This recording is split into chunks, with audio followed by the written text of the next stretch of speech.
Hi lads, welcome back to school or to online learning. We'll go straight into it and we're going to be starting with Algebra 3 today, okay? So we've done Algebra 1, Algebra 2 and now we're on to Algebra 3. It's actually the last Algebra chapter that's on your Leaving Cert. Okay, so it's starting with inequalities and we'll just do a small quick revision from your Junior Cert. So the signs for your inequalities, first of all, we have less than. Okay, looks like an L for less than or equal to. Then you have your greater than and greater than or equal to. Okay, also you have your number sets. What do I mean by that? If I saw X is an element of N, what would that mean? So N, they are the natural numbers, which means they're positive and whole. Example 1, 2, 3, 4, all the way up. Okay.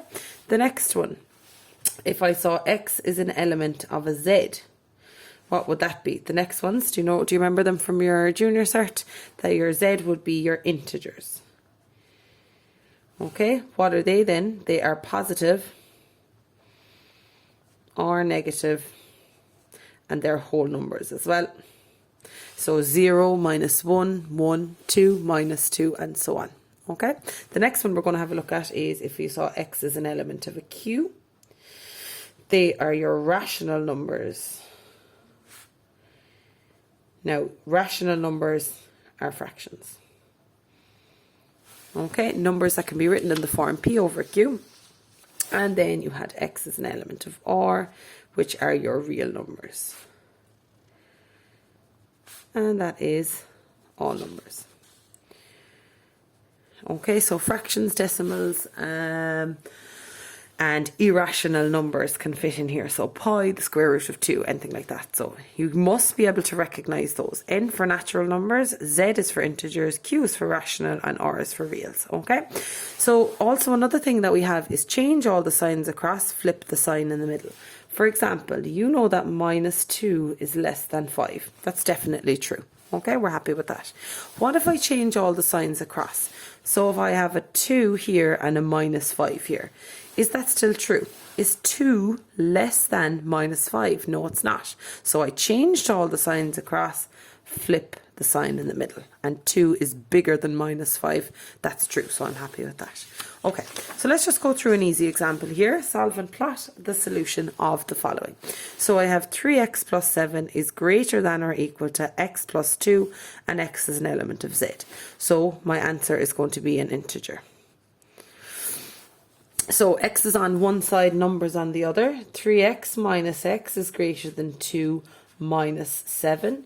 So I have 2x is greater than or the same as or greater than or equal to a minus 5 divided by 2 divided by 2. X is greater than or equal to minus 5 over 2. Okay, and now I need to get my ruler.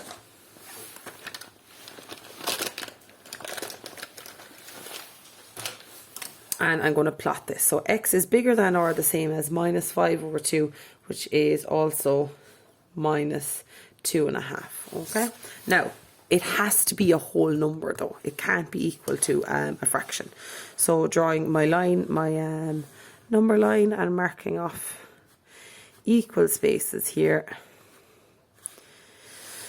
So put a minus 3, minus 2, minus 1, 0, 1, 2, 3, and 4 arrows on either side to show that it keeps on going. Okay, am I using dots or a line? Well, integers are whole numbers, so it's going to be dots. X is bigger than or the same as minus 2.5. So can it be the same as this one? Sorry, so 2.5 is here, but it has to be a whole number. So it's bigger than it, so I'm going this way. So my first dot is going here, sitting on top of the line. And I'm going to do my dots all the way along and just show one of them that you're not including. Keeps on going forever and ever. Okay. Why did I not include the half here? Because integers have to be a whole number. Okay. Another example. We'll look at example number 2 here. So solve and graph. Solve and graph. This one. Okay. Now, don't want to deal with fractions, so what could I do all the way across to get rid of my fraction?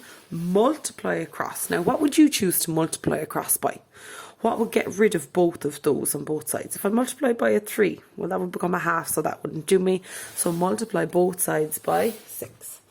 So multiply across by a 6. Okay, so I'm going to have 1 over 6 x minus 1 greater than or equal to 1/3, and then x minus 4 multiplied by 6 and multiplied by 6. Remember, you must do it on both sides. Okay, so they're gone. So I'm left with x minus 1 is greater than or equal to, and now 6 divided by 3 is 2. So it's going to be 2 by x minus 4. Now we're just going to solve that as normal. So I have x minus 1 greater than or equal to 2x minus 8. X is on one side, numbers on the other. So x minus 2x greater than or equal to minus 8 plus 1. So I have minus x is greater than or equal to a minus 7. Change all the signs across and flip the sign in the middle. Okay, now I'm going to graph it.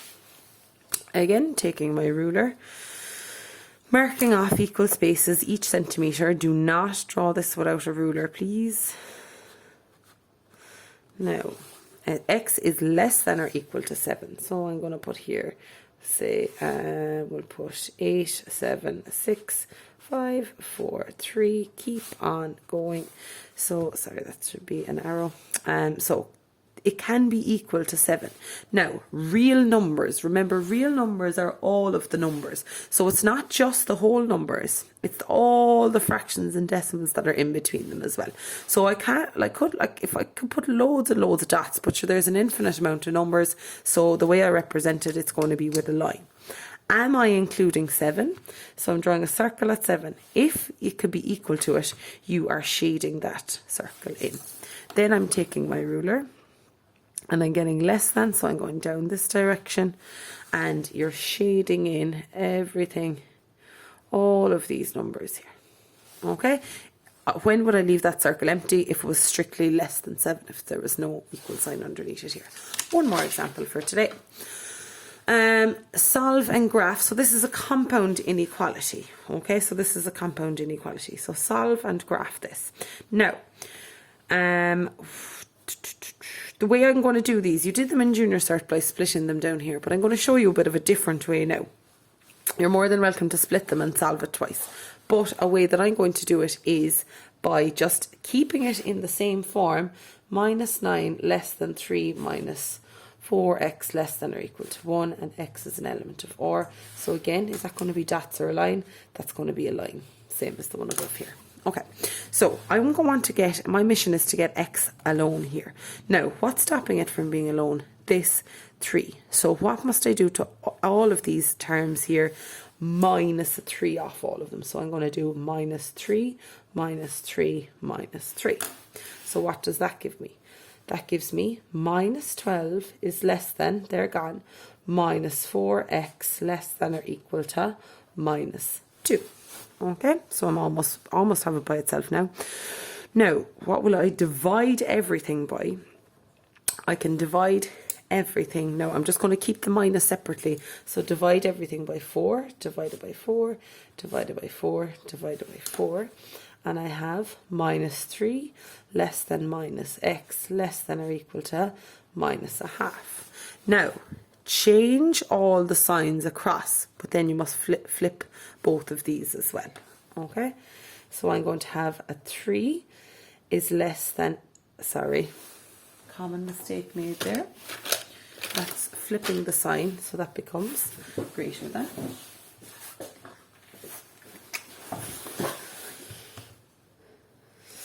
Okay, so that becomes a greater than.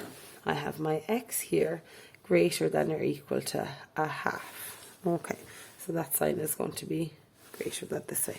Now, I would always want the smallest one on the left hand side. So a half is less than or equal to x is less than 3. Okay, so that's a bit of a different way than you did in junior cert. You're welcome to split it and solve it twice if you like, but I like this way. Okay, then graph it on the number line. So I need to go from a half up to 3. So marking off equal spaces here using the ruler. And I have, we'll call it 0, a half, 1, 1 and a half, 2, 2 and a half, 3. So it's going to be a line, so I'll need a circle at either end. Am I including a half? Yes, I am. So I'm going to draw my circle and shade it in. Am I including 3? I'm not. So draw a circle at 3 and leave it empty. And then just shade in the line. Okay, so that's all for today's class. And I will just put up on Google Classroom there the questions I'd like you to do on those. Okay, so thanks lads.